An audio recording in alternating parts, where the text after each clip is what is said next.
আজকে আমরা লাঞ্চ করতে আসলাম একটা জাপানি একটা অথেন্টিক রেস্টুরেন্টে। এই রামেনটা ট্রাই করব, কিন্তু এটা হচ্ছে প্রন আর আমরা নিয়েছি হচ্ছে চিকেন। ছোটখাটোর মধ্যেও খুবই চলমান একটা রেস্টুরেন্ট। খাবার অর্ডার দিয়ে দিচ্ছি, রেডি হচ্ছে, একটু পরে চলে আসবে।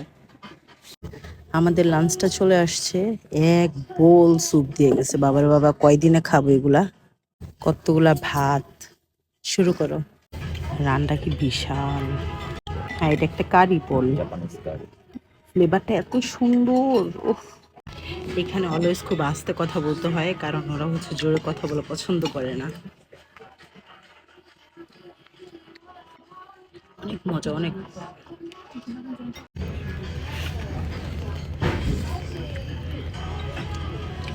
ভাত অনেক গরম।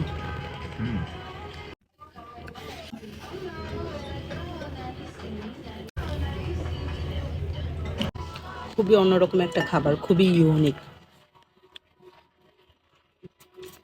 ওরা হচ্ছে সবকিছুতে তিলের তেল এগুলো ইউজ করে, ভালোই লাগে। এটা কি কোনো আলু এত সুন্দর করে কাটছে? এটা একটা শালগমের মতো কিছু একটা, অনেকটা বা বাঁশও হইতে পারে, ওরা কিন্তু প্রচুর বাঁশ খায়। হুম, বাঁশ হইতে পারে রাজু।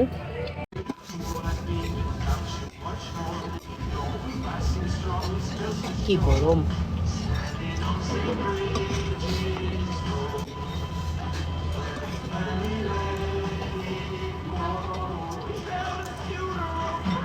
দেখা যাক।